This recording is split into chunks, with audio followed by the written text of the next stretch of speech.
अपराजित अराजक टिम चाहिँ आएर मेरो बाइकलाई चाहिँ यसरी ध्वस्त बनाइदिएको छ।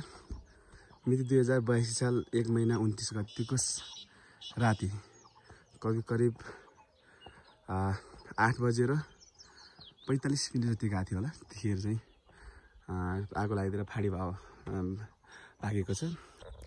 साथीहरु, तपाईहरुलाई मैले दुःखको कुरा सुनाउँदैछु।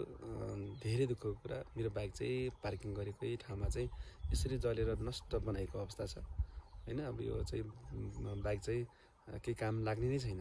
अहिले चाहिँ यो बाइक चाहिँ रोडकै छेउमा पार्किङ गरेको थियो चाहिँ घरमा चाहिँ बाइक चाहिँ जलेर केही चाहिँ यो चलाउने अवस्थै छैन। यो चाहिँ पुरै ध्वस्त छ।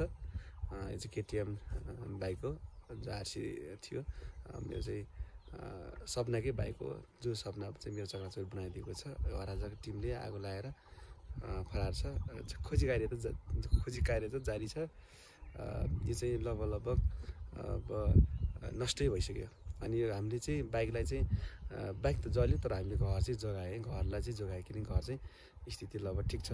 हाम्रो यो चाहिँ ठुलो मम्मीको घर छ तपनि हामी घर चाहिँ बचाएँ, तर बाइक चाहिँ हामीले बचाउन सकिन।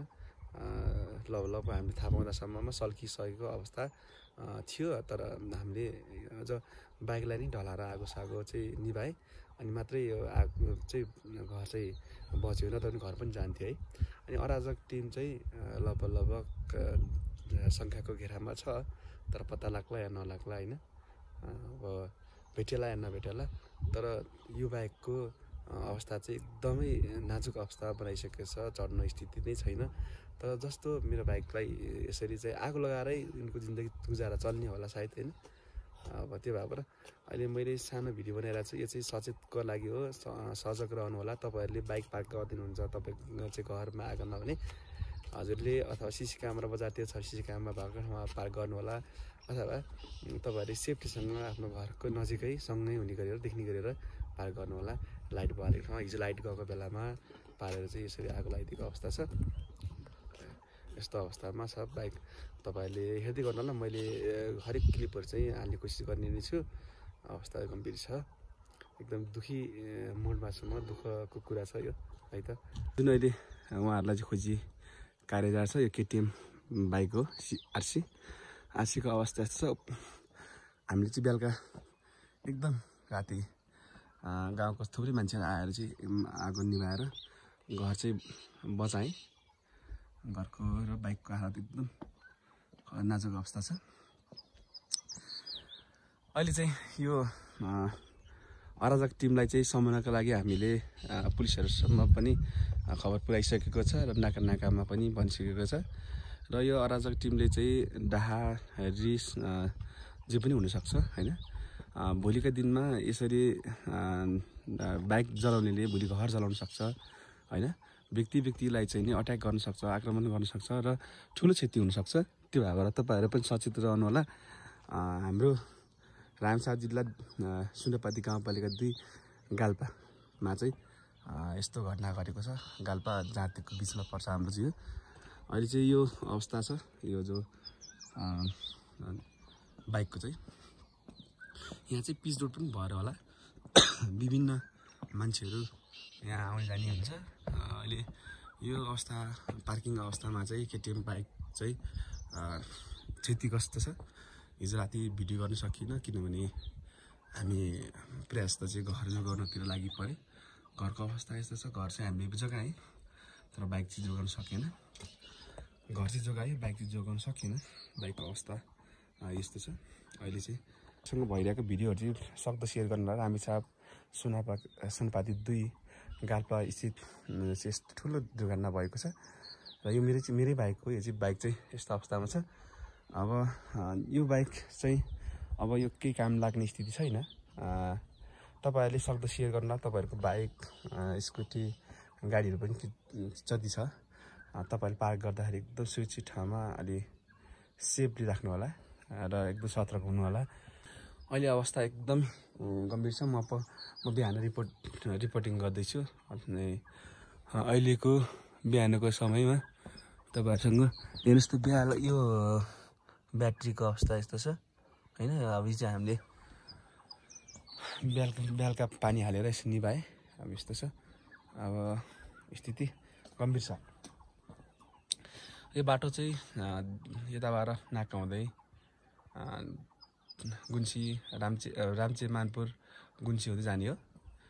त्यो भएर यो बाटो पनि अनि यता चाहिँ गाल्पा जाने बाटो पर्छ। पिछडो भएको भएर मान्छेहरू आउने जाने कम जारी हुन्छ। अहिले चाहिँ हाम्रो व्यक्तिगत इस्यु पनि हुनसक्छ अथवा अब उनलाई अब यो मान्छेको प्रगति बाइकको अवस्था चाहिँ एकदमै यो सम्भावना छैन बन्ने स्थिति त छँदै छैन। अब यो चाहिँ हामीले सबैजनालाई सतर्क हुनको लागि चाहिँ भिडियो बनाउँदैछु। अब यो भिडियो चाहिँ सामाजिक सञ्जालबाट लगभग सबैले सेयर गर्नुभयो भने हामी सबैलाई सतर्क रहने छ। चाहिँ पार्किङ अवस्थामा भएको दुर्घटना हो। यो चाहिँ तपाईँहरूले बाइक पार्क गरिदिनुहुन्छ भने अलिक सेफ्टीसँग पार्क गर्नु होला। बाइकको अवस्था अहिले यस्तो छ, बाइक चाहिँ अथवा कारहरू जताततै पार्क नगरौँला। अब रामसापको यो चाहिँ सुनापति गाउँपालिका 2 गाल्पा स्थित हो। यो चाहिँ स्थिति एकदमै भयावह, अब यो चाहिँ बन्ने स्थिति छैन। अब यदि तपाईँहरू कतै पार्क गरिदिनुहुन्छ सजेर सिसी क्यामेरा अगाडितिर भयो रोक्नु भयो अथवा पार्क गर्नुभयो चाहिँ सेफ्टी हुनसक्छ। नत्र भने चाहिँ गाह्रो छ। यता अराजक टिमले यसरी बाइकलाई चाहिँ दुस्त बनाएर, तर हामीले घर चाहिँ बचायो भाइ, घर चाहिँ बचायो। बाइक गरेर घर जल्थ्यो नि, घर जल्थ्यो तर हामीले घर चाहिँ बचायौँ। घर चाहिँ यो बचाइदियो भने बाइक चाहिँ जले पनि अनि घर चाहिँ बचाउन सफल भयो। ठिक छ, अराजक टिमले चाहिँ यस्तो गरेको छ, तर खोजी कार्य जारी छ। हामी तपाईँहरूले केही क्लिपहरू पनि सिसी क्यामेराको बजारको सिसी क्यामेरा पनि देखाउने लगभग त्यो देखाउन हेरेर बताउने कोसिस गरिरहेछु। क्लिप पनि म हाल्नेछु। यो चाहिँ बोतलको यो चाहिँ पेट्रोलले छरेर आगो बाल्यो भन्ने कुरा चाहिँ लगभग पुष्टि भइसकेको छ। यो चाहिँ पेट्रोलको लगाएको पेट्रोलकै बास्ना छ। पेट्रोलकै बास्ना छ अहिले, पेट्रोल छरेकै हो भन्ने यहाँ बुझाइ छ। यो अब पेट्रोल छरेर गरे हो, यो पेट्रोल छरेर गरे हो भन्ने बुझाइ छ। यो पेट्रोल पनि भेट्यो बोतल होइन, बोतल ल्याएको थियो अरे यहाँ बोतल ल्याएको थियो अरे। पेट्रोल छरेर आगो बाल्यो भन्ने ल अब हाम्रो बुझाइ छ। किनभने अब पेट्रोलको बोतल पनि भेट्यो। यहाँ चाहिँ बोतलमा किन्न पाइन्छ पेट्रोल चाहिँ, त्यो भएर होला।